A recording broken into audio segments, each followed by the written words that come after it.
I hope so. You're live.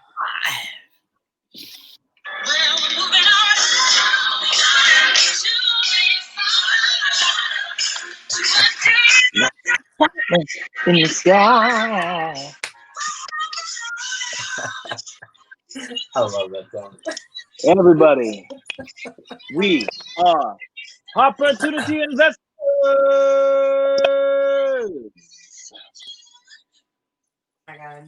Up, everyone. It is our final show of 2020. And just happy to be here. We just crossed over 3 years recently, and now we're almost heading into a new year, which I think everybody is going to be super excited about getting the hell out of 2020. Pretty tough year. Some great things happened, but a lot of really tough things as well. So, yeah, guys, we are excited. Hopportunity Investors. If you've never been here before, we are all about talking about investment strategies, financing options, the implementation of those in Hampton Roads and beyond. We bring in industry experts and professionals to talk about relevant ideas, and then we discuss those over some tasty, cold, preferably craft beverages. Bloop, bloop. And formerly, we would meet at a craft brewery spot like a Commonwealth Brewery or Smart Mouth Brewery or something cool like that. People would be all around and we'd be talking. And now we don't do that because you can't. But it's still cool. And networking is a big part of this group. We want to figure out how to continue to network amidst everything, because having the right people around you is crucial in success in real estate. So before I go any further, as we do, let's raise our glasses up for a quick toast. May your castle be secure and your cup overflowing. Ding, bing. Guys, this is cool. We've been talking about Airbnb a lot. Mr. Shawn is in a tree fort. He likes to call it a tree house. I go to tree fort up in Maine, right? Did you book it through Airbnb? Yeah. Yeah. Hell yeah, man. That's awesome. Cam is in a normal house. Not as exciting. So, we decided to kind of finish off the year. It's been such a crazy year. There's been so much going on up and down. The idea is really to come here, open it up for Q&A, but also just kind of talk about what happened in 2020, what we see projected in 2021, and just act like we know what we're talking about and throw out these like projections to what's going to be happening in the future. So that's what we're going to do. We're going to talk about real estate investing, and we're going to talk about the market, what we've kind of seen, because it really has been crazy. And I think it's been different for everybody. And then what we expect to see. There's been a lot of changes since just last month when we met up. I mean, the election itself could create totally different results in our real estate world. And so this will be really fun. So what we're going to do, we're going to talk about kind of what people are seeing right now. And we're going to start with Cam, man. Cam, why don't you share with us kind of what you're seeing, in your world right now, and kind of I don't know if we're going to go into projections quite yet, but let's talk about 2020, how you guys adjusted and kind of where we're at now.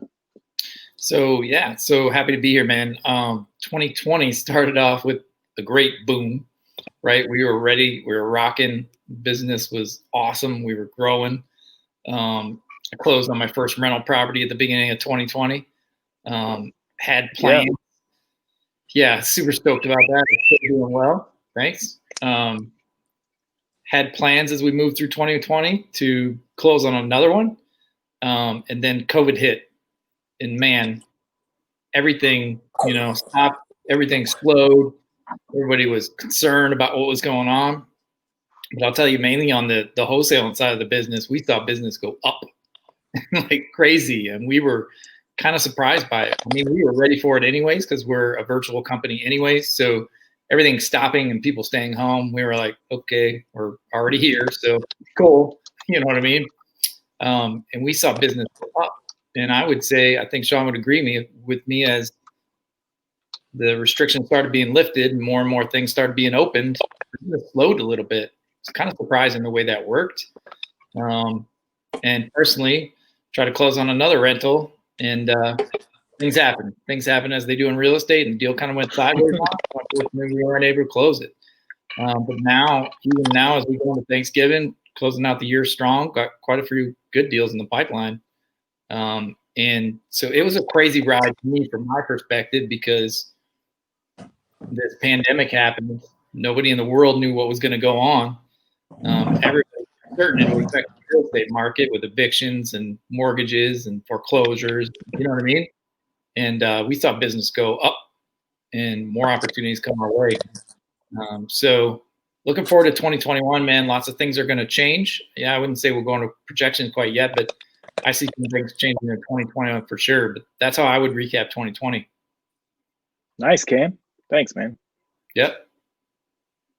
Mr. Shawn, would you like to give your side of the story?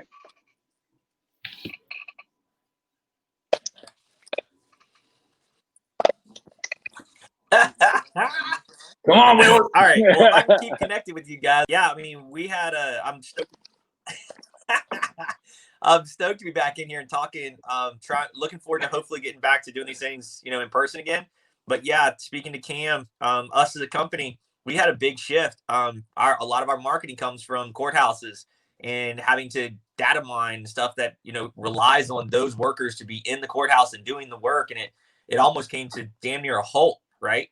So we had to take a lot of data and shift it over to another platform or another funnel, right? So it forced us almost to make us do something different, which actually got us better, right? So we're actually able to crunch more data. We're actually able to get a better response.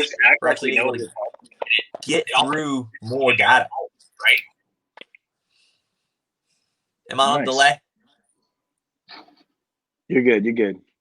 Okay. So what I'm seeing is, as we move to next year, Full Circle is going to get back into pretty heavy on the rehab side. And we're also going to stay with our wholesale side, and we'll still take down deals, right? We're looking for partners to JV with that we can take the money that we have and do some fix and flips. And of course, if we can take some things down, we'll do that too. We'll look and see what that looks like. But yeah, that's what we're going into with next year. We're going to take this ride and cruise with it. Do a little bit more rehabbing, way more detailed. Everybody knows me as the KPI and numbers guy. So we're going to be way more defined in those numbers this round. And yeah, we're sourcing the deals. We're going to fund the deals and take them down or JV with people. So yeah, I'm actually pumped for next year. I hate to say this, but it's like, if they shut it down, we're probably going to do better again. I hate to say that because that's a bad thing for the economy, but for us, the way our business model is set up, like Cam said, people were very fearful, right? They were very uncertain about what was going to go on. And even though the market is still really hot, low inventory, when the deals do come out, like, they're gone, they're fast, doesn't matter if they're retail or off market. I mean, we got guys overpaying on stuff, and it's going pretty quick. Right number, right price, it's gone, right? There's no question about that. So, I mean, no contingencies, no inspections, like, they're getting out there fast, day of, if not next day, looking at the properties, and then, hey, we're submitting the offer. So yeah, this year was great. It was really good. We definitely had 1 or 2 months that, was slowed up for whatever reasons on title, but that's normal real estate game. So, I mean, I'm looking forward to next year. Nice, man. Yeah, no, I think we're all in the same boat. We all happen to be in the real estate world, so we're kind of looking at it from the real estate perspective. For me, very similar. I kind of hit, was it March when everything kind of was like up in the air, and I was expecting to have a good year. Kind of been building my business up to have a good year, and that being said, I kind of want to hit on that. So Hopportunity, I think, is a great place for real estate investing. But what it's also been for me is a great place for kind of just sharpening my entrepreneurial mind. A lot of people that come to this group kind of have that mindset. And so we kind of feed off each other a lot. One of the things that Shawn actually helped me with was really pushing me to get a virtual assistant. Whoop, whoop. Yeah, man. And so that was one of the best moves I made, I guess 2 years ago, was trying to do a virtual assistant. Years? Yeah, it's been about 2 years. Had a virtual assistant from the Philippines, and then I found Vanessa, who is somebody I knew, but just not living at location. And that was able to help me kind of grow my business. So that going into 2020 was a huge game changer because I was ahead. Whereas if I tried to do that in 2020, I wouldn't have been able to keep up with the capacity of, what was there. So that being said, I think it was important for me because the year just ended up blowing up. I mean, it was crazy. So I focused my business on retail. In the past year, I still do a lot of house hacking. I do a lot of different investment stuff, but I've been able to I've got Dan McDuff on my team, who's been on this podcast a couple of times, and Dan has been able to help me out with a lot of military clients, a lot of house hacking, a lot of investors, and so that's been really cool. But a lot of my retail stuff is just taken off, man. So retail right now is nuts. Inventory is low. Prices are rising. I don't see that changing right away. So really that's going to be the focus of a lot of my business. And I told you guys personally, last year I was kind of like, all right, my interest is in building my business right now. I don't see that changing for the next 6 months as far as where I'm putting my energy and my resources. I do want to definitely buy a property. I tried to buy some properties in 2020. It just didn't work out, as you guys know, and you just never know. I had a couple subject to deals that I was working on pretty hard that just didn't pan out. But I got some more things in the cooker, and I assume I'll be definitely buying some stuff in the near future. But as far as sales, man, I think the real estate market, like for me in 2020, it was great. It was just exploding. I think one of the things that I wanted to point out for this group, because we talk about a lot, is house hacking. So the model of house hacking was always duplexes, triplexes, and fourplexes. Well, what was crazy is, I don't know what happened, but everybody started hearing about this awesome idea. It's a really great idea. So the duplex, triplex, and fourplex market in Hampton Roads is freaking insane right now. So properties that I was like, looking at last year were literally like $100,000 more, which is insane to me. And people are still buying them, So what I've seen a lot on the house hacking side is I've had clients buy single family homes, do renovations, and turn them into rental properties and get similar returns, but it's just a different model. So people in general are getting creative. Just like you said, your business model is getting creative. I've had to get creative with my clients to say, look, let's see what else is out there. Let's not just do a multi-family search. Let's do a single family search and see if we can get similar numbers that we were shooting for at the beginning. So yeah, man, had to get creative. Did a ton on the retail side. I see that going on some more. And as far as like super quick projection, as far as what my business is going to be doing, I'm going to be doing a lot on the retail side. I think a lot of people are going to be selling their properties. I think there's so little inventory. I just started getting this whole influx of people that are starting to sell because they're realizing, holy guacamole, our equity just went up like crazy. And I agree with them. I don't think it's going to last forever. So, if you're going to sell, why don't wait and chance that? Like, you should probably sell sooner than later. So I think 2021 is going to be a strong year for real estate, man. It's going to be a strong year for me, strong year for my clients, especially people who are trying to sell. I think it's a great time. And the freaking interest rates, man. We'll get into all that I don't want to kill all the future conversation. How But many people do we have watching? Because I can't see on here.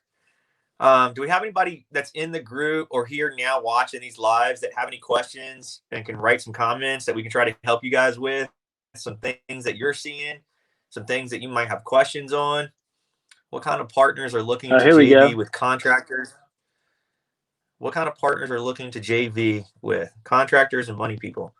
Yes, if that question is to me, because it says Facebook user, we're looking to partner with experienced people and unexperienced, but mostly experienced people. So yes, if you're a contractor, you got experience doing the job, yes, we're interested in talking with you. I think that question answers itself too. Yeah. Like, yeah, completely. Contractors and money people are interested in working with each other. Totally. Totally. That's a good combo, right? Yeah, for sure. That's a good one. I like it. We're trying to do a little bit more of that, actually, to find contractors to work with, to make them part of the deal so that, they're part of the project to make more of the money instead of what I think is the normal, right? The investor and the contractor beating heads, trying to beat them down on price, all that stuff. I'm trying to find contractors to work with so they can be part of the pie, right? Do more deals, make more money, that kind of stuff. So that's what we're looking to do for sure. So yeah, I agree. It says Facebook user. I'm not sure who you are, but yeah, for sure. Reach out to us and let us know. And I'd say for me, Shawn's a great example of this. Contractors have really done a good job of turning into flippers and turning into investors in real estate because they've got an asset that most people don't have. So if you're a contractor and you're looking to get in the game, talking to a guy like Shawn or talking to, Cam finding a joint venture partner is could be a crucial way to really grow your business fast for sure. Yeah, so we got one here. Jad says, I would like to JV with wholesalers and do deals. Let's do it, man. Reach out to us.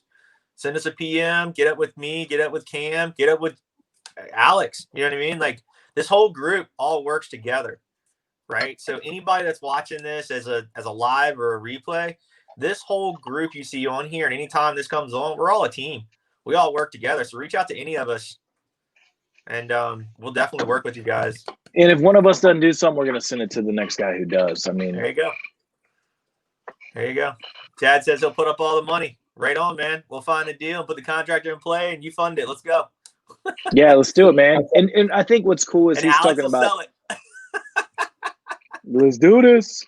Yeah, I think what's cool though is so he's in a further market up north. There's a lot less deals available. So if we're able to create deals here in Hampton Roads, there really are a lot of investors in other markets that could come down and benefit. And one thing I noticed, I didn't hit on this because it was a crazy ass year. We had a lot of people move down from New York City. I had several clients that basically moved out of, the city to come to the suburbs. And I think that is going to be a trend that is going to continue. And market share is going to be similar. So there's, a lot of people who have money in those markets, they're going to start coming down to markets like ours that are maybe that second tier. Yep. I agree. Totally. We've got a few guys that have been sitting on the sidelines forever and even coming back to us now, like they've gotten their money back and they don't want it back. Let's put it back to work, Shawn. Like, go. You know what I mean? $2, $3, $5 million. And I keep getting the same story. I don't want it. I just want the return. I want the return. Like, all right, cool. So I think there's a lot of opportunity on the creativity side coming down the pike. Those are, I'm speaking to the words forbearance versus deferment. And I think that's a big thing that's about to raise its head here shortly, where I think there's a lot of things there that a lot of people can be part of, whether it be a funding side, whether it build portfolio side. I see that being the next, what's coming down the pipe to build generational and almost use in between and fix and flip and get out of it, like super quick, but you're helping two sides of it. You got a seller that doesn't sell for retail because they need some money to fix it up to get to that higher retail. I think that's an opportunity for sure. So that's what I feel like if somebody wants to get into and pay attention to, those are the things that you're going to hear, right? I mean, we've already got a few in the pipe right now that we're talking to. Hey, I'm in forbearance. I don't have the $5,000 to get me out of it. Well, if you're in forbearance, that means you're in default, right? So if you're in default, you got to come up with the $5,000 or else you lose the home. Versus deferment, paperwork was written. It's written to the back end of the loan. I don't think a lot of this was explained very clearly. Some people took it very lightly, and now it's like, whoa, my mortgage statement says I owe $5,000. That's not what they told me on the phone, right? So that's kind of what I think is a piece of, I guess you could call it generational wealth coming down the pike. I think that's a cool, well, I shouldn't say that's a bad thing, but I think that's something that we should kind of maybe jive on real quick is the fact that we all know that there are potential foreclosures. How much of an effect do we think it's going to have on our market? I've been reading all different kinds of stuff on it. So I'm curious what you guys think. You guys are on kind of the front lines. I'm kind of usually on the back lines. I see it after it's foreclosed. Your guys' goal is to catch it before it closes, which is interesting. So do you see like a major foreclosure,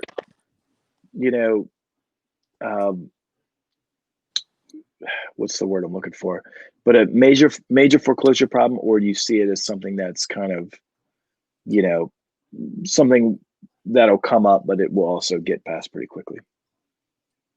I don't think it'll get passed. I think you're going to get an issue that will raise its head, right? And those people that are creative and understand how it works and how to help both parties to make out on it. One, get somebody out of not going into foreclosure. Two, somebody that can come in, put some money into it, and then turn around and sell the deal.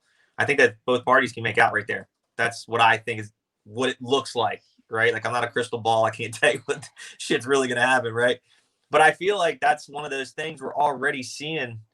And Cam can back me up here. He's on the acquisition side for our team, but you're seeing these people be like, I'm in forbearance. They're like, cool. What's your mortgage statement? Let's take it over, and we'll come in and take over your payments. They're like, oh, I'm only like $3,000 behind, but they said that my payments are paused, and then I'll pick back up in 3 months. That wasn't clearly defined, right? They don't understand it. So, yeah, I think that's the big piece that's coming. And I don't think it's going to. I mean, there's 12 million mortgages in default currently. So, like, take that over all of it and see what happens with that. If you go back that's to insane. If you go back to go ahead, Cam. I would say the major ones that we're seeing right now in the forbearance arena are the investment properties, right? So each lender kind of had it at their own discretion whether they were going to allow, some forbearance, some delay of payments, if you will, right? But all that money's still owed, like Shawn's saying. We have started having the discussions with, actual homeowners, but most of the ones we're talking to right now are absentee owners. They're landlords, right? But either their tenants in there, the ones that come to mind right now that we're dealing with, their tenants were in there for 6+ months throughout this whole pandemic, and we're not paying. We're trashing the place. And so there was no income coming in. And unfortunately for these landlords, that was their only source of paying the mortgage, right? And they were barely breaking even. That's why, anyways, won't go on a whole soapbox about making sure your numbers are right and you're prepared for something like this, right? So those are the ones that we're primarily seeing right now in forbearance are the landlords. And yeah, I've seen 3 to 4. I don't know much past 4 months where the lenders, and again, it's by each lender, but the lenders we've been talking to, they're not going past 120 days. So all those landlords are coming up to a time they either got to pay up or foreclosure's coming. I think what's interesting is kind of like this little meld of people that people have forgotten about. So we're really trying to take care of the renters because they're in a tough spot, which I totally understand. I mean, it's a tough spot. The people who live in their houses, we're pretty much taken care of because, we don't want another 2008. We don't want people getting kicked out of their houses. Yeah. But what we're seeing kind of left behind is the people who own rental properties. So it's something interesting, especially on this show where we're literally talking to people about investing in real estate. it's something worth noting. You know, one thing that we are on this broadcast is we try to be real. So, you know, what happened is, because we do property management at Coastal Group, what's crazy is you think, okay, we'll march to where are we at now? We're in freaking November. So Yeah, right. what people don't realize is come December, come Thanksgiving, they stop evicting people. So the judges will stop evicting people in November. And then they don't really start until, you know, maybe a month or so after Christmas, once people start getting tax money. So if you didn't evict somebody in February or really in February, all of a sudden you started back up in March and you can't evict them. And now, so there's a lot of people who are out from November of 2019 until now. Like, that is an insane thing to think about. So there's going to be a lot of people who are not getting rent through those amounts of time. It's just been really hard to evict people. And it sounds bad. It sounds heartless to evict somebody. But if somebody's not making a payment on rent, that means somebody is unable to make a payment on a mortgage. So it's not, you know, mean-hearted. It's just the reality is at some point somebody's going to have to get paid. Otherwise, something bad's going to happen to whoever that ends up being. But the reality is, I think the thing that people don't see is that all those people that were in that, you know, what about all those people that were in that November 2019 category? They are getting their asses kicked right now. And how are they going to make it all the way out of that? Unless you have, you know, a paid off property, it's going to be very difficult. So, you know, I think there is going to be a foreclosure property. I don't think it's going to be like they thought at the beginning, where it's like everybody's foreclosing. And I'll get back to that.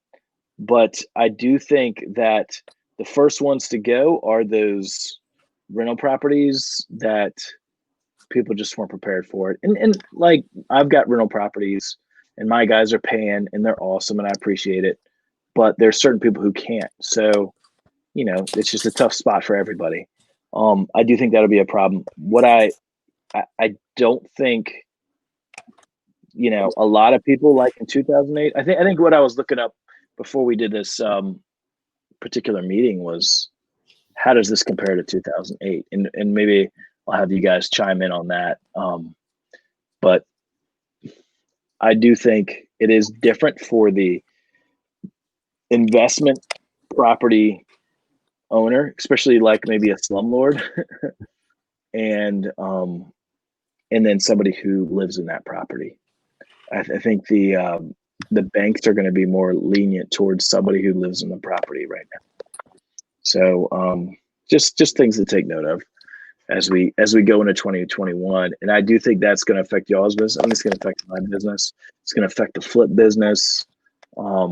It'll affect the inventory that's available out there, which will affect how much prices are rising up, all that stuff. It's also interesting to me just how everything kind of, you know, eventually hits itself, you know, hits everything else off. It's like the domino effect. I guess my question is, have we really seen what the domino effect is doing? I don't know if either of you guys want to jump in on that. Have we really seen the results of all the actions that have taken place in the last 12 months? I think one of the big things everybody needs to pay attention to that's trying to be on the investor side, I get we're talking about tenants and we're talking about evictions. Big banks are big banks. And when they decide to drop the hammer, it don't matter, right? So whether there's a tenant in the property, whether you as the owner or the investor that didn't have the money to catch it up, if you're out, you're out, right? And I'm strictly being to like business and stepping away from, you know, having a heart and being personal. It's strictly going to be business for the banks. And over 12 million defaulted mortgages, the bank will go when it's time to go, and it's over, right? So like when foreclosure starts taking a windfall again and it starts raising its head, or somebody maybe catches up one or two payments, but they're still far behind, that's the stuff that's going to matter. And that's where I feel like if you're ahead of that curve and you're able to understand the strategies and the tactics to get creative and, work with the person, how can we work with you to keep you out of this foreclosure? How can we keep you from, you're not going to keep the property, but how can we keep you from going into foreclosure, wrecking your credit, having these problems that could prolong even longer to catch back up after this issue that nobody was ready for, right? Like, I get all that. Nobody's was ready for the pandemic, and you gotta pivot to where the problems are. So what I'm saying is like, when the banks decide to drop the hammer, game over. And if you're not ready, and if you're not there, and you're not creative to understand how to make those situations work out and help the situation or help those parties, I don't see where it matters about anything about the evictions, because as soon as the banks open up the doors to say, hey, we're allowed to start doing foreclosures, it's over. It doesn't matter about families, and like all that personal stuff goes out the window and it's gone. Like, it's money. And I think that's the part that you have to step back and look at, to where, how do you fix it? And I think that's where the creativity side comes in for those guys that are trying to really try to help people. You know what I mean? Like, truly try to help people. Vanessa wrote, all it takes is one big bank to cut through the red tape and start bulk foreclosures. All the other banks will follow. Hell yeah, for sure. There's the and then dominant. it will be, like 2008, just kind of like reversed, because it was still default, right? It was just like who was getting ready to do it before the next one caught it, because they were selling all the bullshit loans. You know what I mean? So it's kind of the same concept, but a little bit twisted. But I know, the main words I'm hearing, and this is just recently in the past like month or two, the main words we're hearing is, I'm not in foreclosure, I'm in forbearance. And if you look at it from the bank's eyes, you're in pre-foreclosure, right? You're 90 days defaulted. And the note and the loan says it too. Your paperwork, it says you owe, the loan we looked at the other day was you owe 5302. And they were like, I don't know how that's true, because they told me I was paused for 3 months and I didn't have to start again until, 3 months later. Yeah. Like, right, but you got to play catch up and you don't have the money. And like, we all recognize it, but it doesn't matter. Like, here's what they unfortunately maybe dupe the public on. And that's where I think it's going to go. And I think this is the time where, especially this group is really good with having people in it that are creative, that are honest, truthful, like truly trying to help people. I'm not trying to screw people over, because I see a lot of that already starting to go down the road, but truly trying to help people. And hey, look, how can we help you get out of this? Really try to help you, and maybe help you make a little bit of money. But if you can't, at least keep you out of that, foreclosure world. And now you're talking about credit issues and all the other stuff. So that's where I think this group is going to help a lot of people, to what we do, what you do, like all that kind of stuff, to be able to help the guys that want to put money in play. Hey, you got 5, 10, let's just call it $10,000 to $30,000 you want to put to work. What does that look like? Can you do a small fix up on a home, get it up to the higher retail value, and then it's on your side, right? That pops off and it sells. You know what I mean? Like, that's kind of where I see what's coming, if we're talking about like crystal ball world. Yeah. No, we're in crystal ball world for sure, man.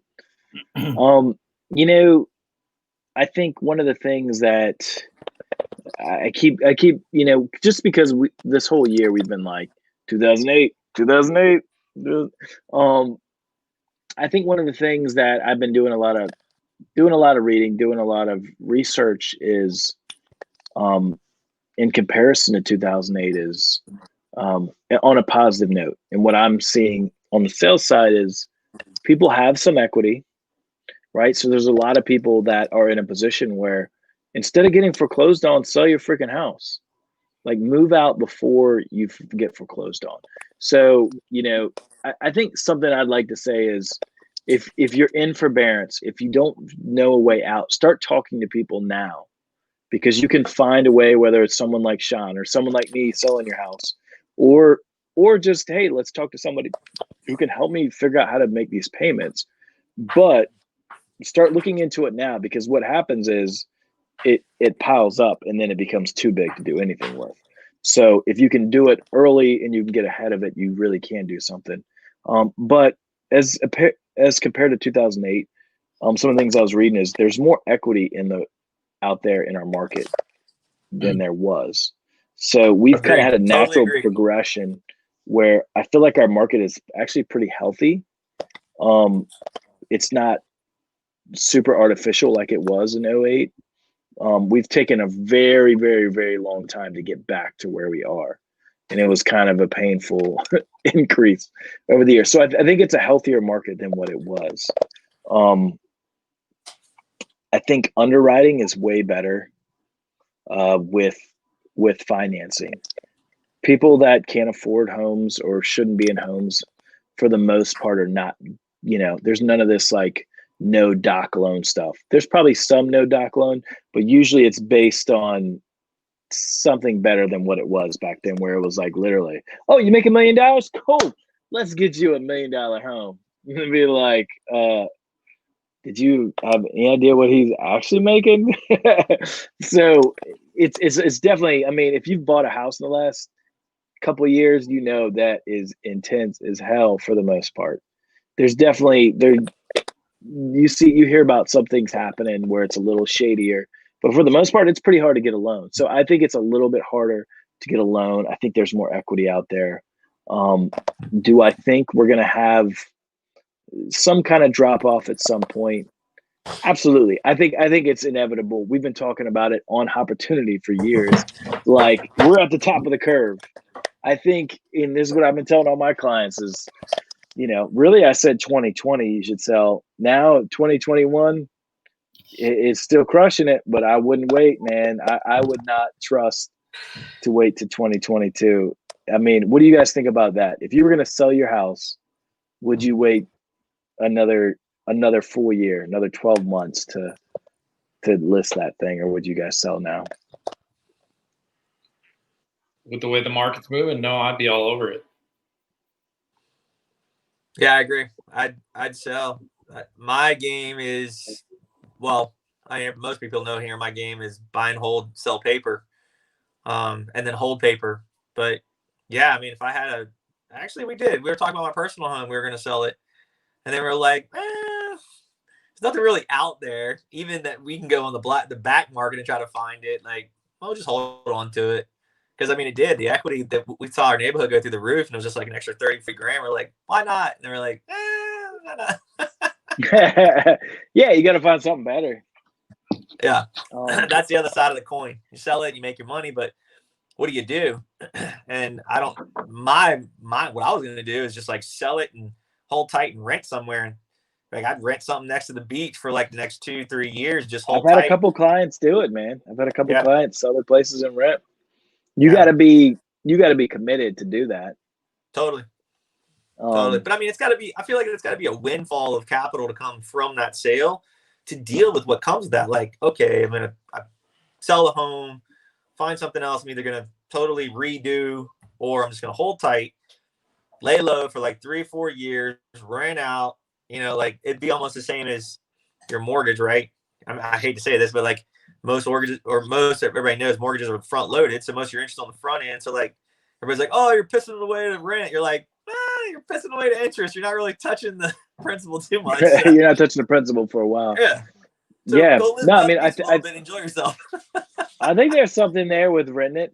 I'm talking to my parents right now about doing the same thing. Sell your place. We're at a hot market. Rent for a couple of years and find a place you want to be. I mean, several clients have started to do that. I think it's a great model. If you find something, awesome. If you don't, there's nothing, a lot of real estate agents are going to say it's always better to buy than to rent. I don't necessarily agree with that. That probably doesn't help out my sales strategy, but it's true. Great sales pitch, Alex. Yeah. But it's true though. If you can't find something that makes sense, then rent until you do. The key is if you can be creative and you can take advantage of that sale.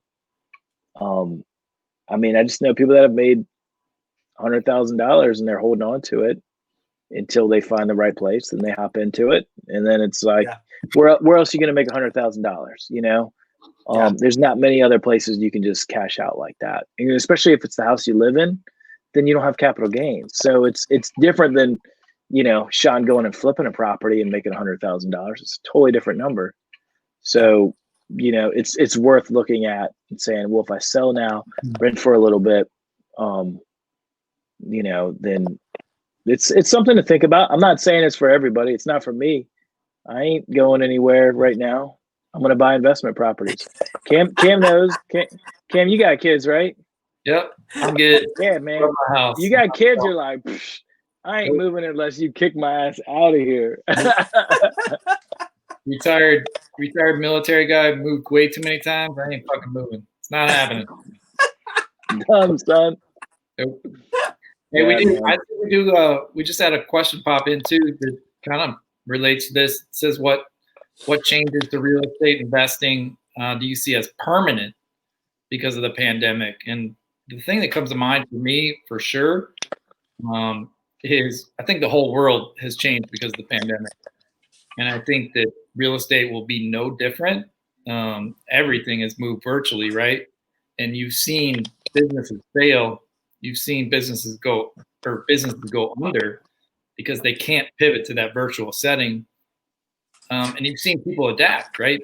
Even I was talking with my teenager today, and she's in high school, and she was hating this virtual learning. She said today, I've really gotten used to this. I really don't think I want to go back to school. Like, I'm good with it. And I'm like, yes. Now you see what I'm saying. And a few other guys today in different industries, right? And they pivoted to virtual settings, some military, some private. And they're like, I don't understand why I spent all this time away from my house and meetings and doing all these things, right? So if anything, I know that it's changed the world. So it's changed real estate as well. And companies that are virtual and real estate agents and market properties looking to work out of a virtual setting and accommodate customers, clients, whatever you want to call them, to fit their comfort need, right, with a pandemic or with anything, it's changed the world, man. And that's for sure how it's changed the real estate industry, is those that can pivot, those that can stay in a virtual world and work with clients or customers, you're going to succeed, where the others that want to have a brick and mortar institution, I don't see it's going to be near as necessary as it was before. What do you guys think about that? Yeah, I got some commercial friends that have already talked about that hit in some of the strip mall worlds, where they had these small businesses renting space. You move over to like the places that we've been using it for a while, the co-working spaces, right? They were ahead of the curve by having these spaces to get more people in with smaller spaces, smaller numbers. It was allowing that instead of this big one lump sum. You got to have an office with 5 or 6 people sitting in it, showing up every single day, like heavy salaries, that kind of stuff. Yeah, I've seen the big shift in that in the commercial world already, especially in the smaller strip mall stuff. So it's really interesting. And what's funny is those guys are actually shifting to a different type of model. So there's some I wouldn't say big box stores, but like they're called anchors in the commercial world, where they're actually turning some of those into self-storage units. And that was their shift, right? Like the only way they could cover their bill or keep their building or the note and play and actually make money was to allow somebody to come in and completely take that shell or turn it from a shell into a self-storage unit.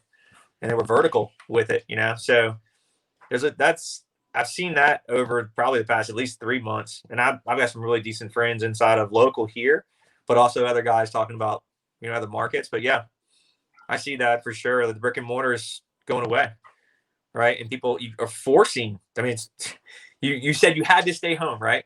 But yet your company still had to operate, and then you had to see results, right? And all of a sudden you're like, hey, why do we have this office? Shit's still getting done. Yeah. So yeah, I agree with you, Cam. I think it was cool that we were able to, even us as a virtual company, we still had to shift or pivot in a different way, but in a marketing way. But as far as a company and operating, we've always been virtual as far as a company.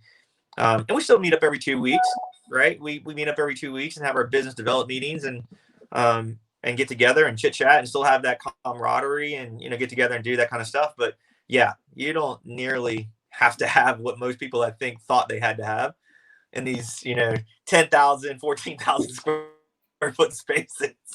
I agree, Cam. I think you hit it right on the head, man. And a lot of the commercial guys I'm seeing. Force people to come in and act like they're working. I do think it's going to change, man. Yeah. It already has changed. I don't think it definitely has changed. Yeah, I think you're right. I think it's the virtual world is shifting kind of everything right now. And I think from an investment standpoint, we should just kind of keep an eye on that. I don't know what the move is, what the play is on that, because the commercial space is a long-term kind of expensive place. But I do think there's going to be some room for some creative models in there. I don't know if they're in effect yet. I wonder, I haven't done a lot of research lately into what do they call it, where you've got the multiple businesses in that one unit, like where you guys rent out that space in Norfolk. What's that called? Co-working.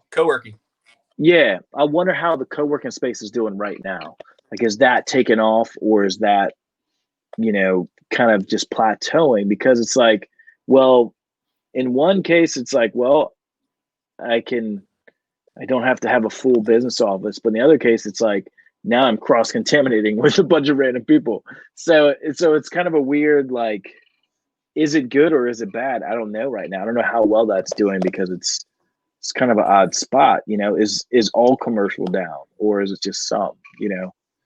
Well, I think if you look at it from Gather's standpoint, they're looking at it as though I don't need to have this massive overhead to rent a space, versus I can rent a small little office or cubicle space that's mine. I've got a desk, I've got a little space. It costs me $400 a month. Versus if I go down the road to a 800, 900 square foot unit, I got to pay $1,000, $1,200. So for the people that have families, right, or the guys that, like, I don't, because I don't have kids, but I have to get out of my house. I cannot stay at home. Like, and this is talking to the people lately where the kids are having to be back at homeschool, or like this kind of stuff where you cannot do work because of what's at home, right? So it's a lower end, and you don't have to have this full on brick and mortar, electric, water, big space, rent box, like all that kind of stuff. So from my understanding and talking to the different places, you've got Virginia Beach, Norfolk, Cam, I think they're on your side of the water for a unit. And then they got one up in Richmond. I mean, they're all over the place. Their growth, I want to say not during pandemic, but after pandemic, their growth was 17%. No problem at all. Oh, wow. Nice. So, I mean, that model actually works. And I think they saw that a long time ago for the idea of like, hey, how do we get, it's like, hey, you want to make $1 million a year? You get they were ahead of the game. Yeah. Yeah. They're playing their model. That last location in Virginia Beach was opened during the pandemic. And I'm sure it was planned and in progress way before the pandemic, but it's doing well. And, as we walk the halls of the one that we visit in Norfolk often, those offices are packed, man. The people are in there. I mean, they're doing their safe thing, but most of them are glassed in cubicles, so they're all separated and they have their office space. And like Shawn says, $400 or whatever it is versus $1,000. You can't beat that. The overhead that most companies were paying is just ridiculous, and they don't need it. Yeah. You know what I wonder is going to affect the future, and this might be further off, is it going to be based on your Wi-Fi connection? Is it going to be based on the ability to really, like, hey, Shawn's treehouse that he's in right now has some crappy Wi-Fi. Well, I'm going to buy a treehouse in the other part of Maine that has really good Wi-Fi so I can run my business out of my freaking treehouse. Is that going to be like, Ready Player One? Is that going to be like a top priority on how you pick your real estate, man? It might. I mean, I think we're moving there faster than we thought, basically. Yeah. Yep. I mean, that's the company that allows you to roll around like let's say an RV, right? Because I know there's people that are doing this and they're really successful. So they've got these hotspot units that are, powered by so much to make it a good connection. And maybe they get close to a better tower and they know where these towers are on the maps, where they go drive to their locations and they're just enjoying traveling the world. You know what I mean? But their job is literally virtual. They don't have to be in a stuck location. So they're living their life. They're able to travel, right? And all the work's being done because it's just next to a tower that has the highest signal. So yeah, I mean, like you could be out here in the middle of the sticks like where I'm at, and you figure out what you need to get there and what your signals are and all this stuff that's online to see. And that's what these guys are doing, So now you're talking about like technology and like that kind of stuff, which I totally agree. That's a whole nother discussion, but yeah. But I think our heads have to be there, man. Totally agree. I think that's where it's going to be, because what I've seen, and I think this is kind of one of the things when I started this, as far as Hopportunity, as far as being beneficial to me is, okay, I started thinking about a virtual assistant back in 2017, probably. We started talking about it in 2018, put it into play in 2019. Business was growing and was able to grow in 2020. So I'm able to capture business. So really, and like you're talking about these commercial businesses that are doing these shared spaces. They were in effect now a couple of years ago. They've been able to start growth. Then we get hit with something like this. Now they're probably going to be able to expand massively. I think the key is to be very successful is to be a little bit ahead of the curve, not too much where you completely missed it, but to be like, if you can be the guy that's hitting full stride when that next pivot happens, you're going to crush it, and we always talk about positioning yourself on this. And I think that's where I'm getting at is, how do I position myself? I want to be in full stride when that next change happens. We're in that change right now, but we're getting a really fast-paced look into the future. And so we'll talk I guess to all the retail side of that for a hot second. What do you mean? What do you mean? That for a second. What about the iBuying Homes apps, right? What about what they're doing to what you would consider the realtor? I wouldn't say market, but think about what those guys are doing, and they haven't finished it yet. But Zillow came back in years ago and was like, "Yeah, we're just doing this and we're doing that, right?" Oh yeah. Doing, right. And now they're out buying up stuff. Right. You know what's interesting? So we're lucky to be in a military market. So we're dealing with people all the time who are buying satellite, basically. So people are buying without seeing properties, and we see it done. Now they're usually trusting in somebody. I still am on this relationship. Now maybe it's because my business model is based on that. Totally agree. Is on the relationship. So people are saying, Alex, I can't be there, but I trust you. Let me know what's going on. And that's a lot of pressure. But are people buying without Alex on the other end of it? They are. I don't necessarily recommend it because it is such a crazy big purchase, and it is kind of scary. And you can literally, like, if you're like us, you've seen pictures of houses and then walked in there and been like, "Oh Lord, what am I looking at?" So it is very dangerous. I'm very skeptical when my clients have not seen a house yet. But are we moving in that direction? Yes. Have you bought a house without seeing it, Shawn? No. No, I haven't either. Actually, you have, Cam? I'll say that. I see pictures of it, but pictures don't count, man. People walking through it. Yeah. Yeah. So Cam said he's bought a house without ever been in it. He's in your Air Force, right? Yeah, this one. So I bought this one from Germany.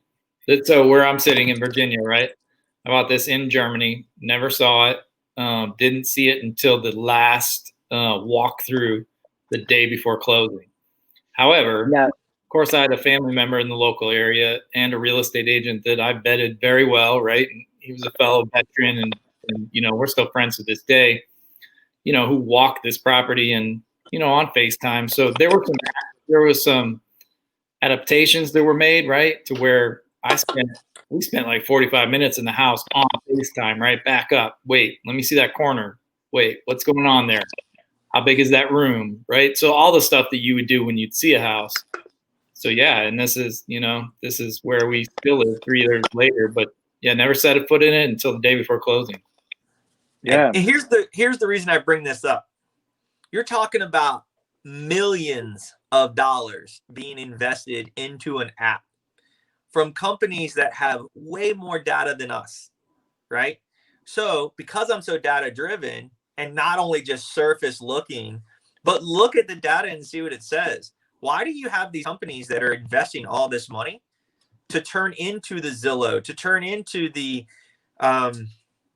Open Door? Like pick any of the 2, 3 that have come up lately, and they haven't even done they don't have an IPO, right? They're just a small company, but millions of dollars that are being invested to show that this is a model that will work.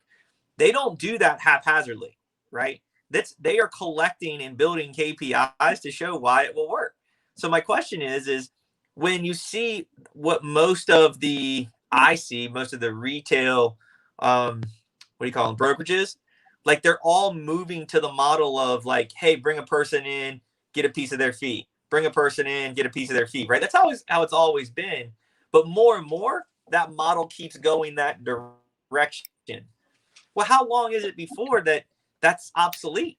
It turns into a problem. And I agree with you, Alex. It's about relationships, right? It is about knowing your person. Like Cam just said it. I vetted this guy. I knew who he was. Like I took the time, like all this kind of stuff. I'm just saying, you're talking about like being ahead of the curve. That's one of those things that has been on the back of my mind for a long time watching. Yeah, man. Little companies popping up. Zillow is spending insane money right now, and they're buying all kinds of stuff up. They said they weren't going to compete with real estate agents, and they basically created a business to go buy and sell without real estate agents. So they're all putting their money in that direction. I totally agree. Maybe I'm old school, but man, I just walked into too many properties. I've walked into too many properties to say, if I could have completely screwed myself on this property if I hadn't had a human being walk through it. Absolutely. Now, if you were Zillow and you can lose, $100 million and still be all right because you're going to make $200 million, that's one thing. But if you're, average Joe and that one house is your one asset you're going to own, then to me, it's just too dangerous. So I think that's the thing is I'm always kind of, let's take care of people. I mean, that's just who I am by nature. Maybe you're not going to make a lot of money on it, or maybe I'm not going to make a lot of money on it, but I want to make sure that you're not going to end up in a place you don't want to regret. A computer module doesn't care about that. They're going to say, this is what I see, this is what the stats are, and this is what's there. They're not going to see who the next door neighbor is. They're not going to see the craftsmanship of the work that's been done in the house. They're not going to see, so I do think it's going to go in that direction. I think there's always going to be a place for good agents. I think eventually there's going to be a lot less agents, and agents are probably going to be asked to do more on the real estate side of things as opposed to just be buddy and run people around. It's going to be more like, all right, show me your worth. But I do think there's always going to be a place for them. And I do think there's going to be a space for this automated real estate business. But if I would, I just don't see that as something I'd ever recommend to somebody to, hey, you don't need to go in that house. Like, if you ever get an opportunity to go into a damn house, go into that house before you buy it. Now, you might not have that opportunity. You might need to send somebody else in. But just getting human eyes, it's just a different view, man. It's different than a camera lens. I'm in the business of retail sales. We can make a house look damn good. And some people will make a house look way too good. I'm kind of in the middle where like I want someone to go in the house and be like, okay, that's kind of what I was expecting, as opposed to, damn, the pictures look so much better than it does in reality. But we all know you can fake the crap out of a crummy house and make it look good.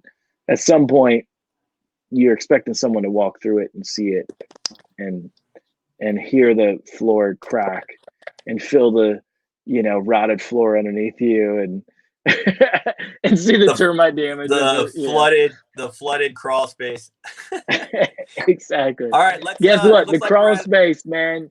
Zillow's got to figure out the crawl space in Virginia before they do anything. We're right at that hour. We got a few questions to try to get back here and answer. I think Vanessa's got in here. What new things do you or will you be implementing in 2021 for your businesses? And then I think there was some other questions a minute ago too that we were trying to go back and reference. I'm trying to see them on here. Somebody was asking about, do we deal with single family homes or multifamily homes as well? And go back to the JVs. What about partnering with money person? They didn't elaborate. So maybe it's like, I can't see all the message. So I'm not sure what it says. What about partnering with a money person? Can you go to whoever's clicking that for me? Click the next, what it says. I wasn't reading that. Yeah, no, the other part was my comment about how whoever didn't elaborate. So I think what they're asking, and I don't know, is how does that work if you're partnering with a money person? Are they getting an interest rate or like a specific interest rate? Or are they getting a portion of the deal? Are you putting money down? Just like the quick and easy, so that we can get through a couple of questions. Yeah, I think for our side of that, it's obviously going to be deal related, but majority of the time it should be based on a loan to value and a percentage on the money. It depends on what the deal looks like, right? Everybody wants to make more money, but what amount of work goes into it? So that's a piece of this. So I would think in the beginning for us, it's going to be a percentage on the money. And then we can talk about that over time if it's a percentage on the profit or not. I would rather it be a percentage on the money. How involved are they? That kind of stuff. So that's something to try to stay inside of the SEC guidelines. You can't talk about it over hey, we're going to promise you this interest rate. And we're going to promise you this guarantee, because we're not playing by the rules. But to be as frank as I can, I think interest first, based on loan to value, and a first deed position, a first deed to trust position would be how that's structured. What was the other question? Are we wholesaling mostly single family homes or multifamily as well? And I can take that because we have a couple on our plate right now that are multifamily. So we're wholesaling multifamily as well as taking them down for buy and holds or financing the notes out as well. So yeah, multifamily as well. Well, let's be careful on the multifamily. Whoever's asking that question, we haven't dealt with anything above 10 units. So be very specific on what's considered multifamily. We have not dealt with anything over 10 units. I don't know that space. I'm learning it, but I would not even begin to say I want to jump into that knowing what we know now in the single family world. That's going to take to grow. So anything under 10 units would be what we would deal with. Yep. What was the next one? Oh, about businesses. Final question. Here we go. And what are we drinking? Final countdown. So talk about what the new things you do with, or what will do in implementing to 2021 for your businesses. I think I'll just recap what we said before, kind of like Cam said. We are going to focus a lot more on the channels, or I would say the funnels that we're doing our campaigns, our marketing on, to get more out. We will be moving to other markets in a virtual setting because we've gotten better at that locally. So we will be able to turn that into a virtual. Then we will definitely focus more on the fix and flips to a lower fix and flip, meaning like under 300,000, maybe 30, 40 grand in rehab if that home's built after 1940. So for us, that's our model. We want to JV people or JV with people that we have money, other money partners that want to work with us that we're going to do that model with. That's what we are going to do as Full Circle Investment Group. And hopefully internally our guys can build their portfolio because that's what we do in-house. So Cam Newton. Yeah, mine would piggyback off of that to be to hopefully, you know what I mean, grow some portfolio in 2021 without recapping what Shawn just said, because that's what we're going to do within the company. But to realize some opportunities personally for the company to grow each one of the employees. Yep. Nice. How about you? Yeah, for me, man, I think I hit on house hacking. I think we're going to move a lot towards, instead of doing 2 to 4 units for some of these guys house hacking, I think we're going to do a lot more single families this year. Try to hit some, detached garages and that kind of thing, and get creative. Find some short-term rental options. I think that's going to be something that's going to be growing. I think Airbnb model is going to be growing in the near future. I think hotels have kind of lost a little bit of the share of the business, and it's not coming back. So I think short-term rentals is going up. So a lot of my investor clientele is looking in that range. House hacking is going to be moving towards single family, house hopping, that kind of thing. And then I think the retail side, I'm going to really focus a lot of my business on people selling their homes. A lot of people that were on the fence, I wouldn't stay on the fence for forever. And that's really what I'm going to be pushing in 2021 is, if you're thinking about it, do it now. I don't trust what's in the future. And if I was going to sell in the next 5 years, I would sell in 2021. So a lot of my business is going to be built around those factors. As far as investing, and Shawn, maybe you can hit up on this as well. I think Cam kind of hit on this. As far as investing, me personally, I want to invest, and I want to create a lot of business in Ocean View. I think that is a market that Norfolk has finally gotten behind. They're putting money there. I think it's going to be the best rapid growth in Hampton Roads, and I want to get a part of that. So I want to be a part of that. I want my clients to get a part of that. And so that's probably where my investing efforts are going to be, in Ocean View. And then I think a lot of my clientele is looking over there as well because of those short-term options. Yeah, I agree. The windfall is coming. It's literally in your face. Like, we're starting to see it already, and I'm looking forward to, after the holidays going away, to what is already. I tell you what, dude, I'm probably going to start a division to work on the foreclosure side of things too. I guess I kind of should mention that. And I'm sure you guys are doing this. There's going to be a huge amount, even if it's not as bad as we think it is. There's going to be a large amount of foreclosures, which should open up a lot for a lot of people. Hopefully, it sounds bad because I don't want anybody to get foreclosed on. But, if anybody's watching this, man. reach out to people before you get foreclosed on.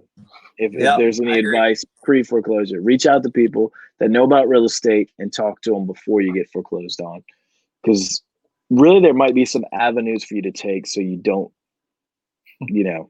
lose it all. But as far as from an investment standpoint, the reality is, I think we're all hitting on it. It's going to be there. There's going to be foreclosures. And if you're going to position yourself, I think if you're in a position to take advantage of those foreclosures, then you're probably going to be in a good position. Awesome. Let's wrap it up. Guys, everybody that's been here watching, thank you so much for taking the time to hang out with us tonight. Hopefully all this talk was helpful for you.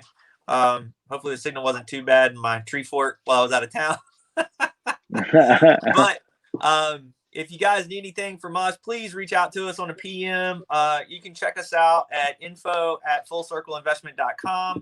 If you're in the wholesaling space, please check us out at wholesalingoutofthebox.com. We do local events and we do online events. If you are on here and you're looking to put some money to work, we're looking to talk with those guys and see how we can help you. Again, thank you so much for taking the time to be here, Alex and Cam. I appreciate it. Oh yeah, what were we drinking tonight? I forgot. I told you guys I was going to share mine. I had a Bright Side IPA out of Portland, Maine. So it's a local yokel. Nice. Alex, what do you got? I've got Legend Brown Ale, back to one of my faves, local. Nice. Yep. Nice. Cam, what'd you have? Star Hill. Local favorite. I can't get away from that. Dave Matthews, man. Whole state. Yep. Hey guys, want to do one last shout out. Me and Mr. Daniel McDuff are going to be talking about house hacking next Tuesday. If you got any interest in it, if you know somebody who could benefit from it, it's an incredible way to start building a portfolio in real estate with minimal risk, minimal cash. So jump in on that. But that is house hacking next Tuesday night, 8 o'clock. We'll make a post on Hopportunity to let you guys know when that is. Oh yeah, my name's Alex Winfield. I don't even think I said my name. I'm a real estate agent. What's up? How you guys doing? Guys, thank y'all so much for coming out tonight. This was cool. Glad Shawn could join us from the treehouse. And Cam, always glad to have you. This is Hopportunity Investors, and Shawn's got his finger up, so he's got something to say. I want to say thank you, because you never have the ladies come up here, and Vanessa and Ashley always making sure that we look like we can put this shit together, and we never can. So I want to thank them for, ladies, y'all come on here for a hot second, because we always ask what you're drinking. You know what? We need to thank our wives too, actually, because our wives are awesome. I wouldn't be here tonight if it wasn't for my wife getting my shit to work. And Shawn was totally not able to figure it out until his wife jumped on and hooked him up. So, we're blessed. Ashley, what are you drinking? Vanessa, what are you drinking? Vanessa's not on here. She was just commenting, helping the flow on that side. But okay. I am drinking a Pinot Noir. It was just kind of so I was like, oh, okay, I'll just drink this. Nice. Okay. Nice. Fancy pantsy. But yeah, I always want to thank the ladies for helping us do this. They do so much to get these shows up and running for us and making sure that all this stuff works the way absolutely it should. So thank you, ladies, for doing that and always helping us get this stuff going. Guys, thank you for being here. Everybody watching the replay and you guys here. Looking forward to seeing you guys again in person. And as always, if you need anything, feel free to reach out to us. Peace.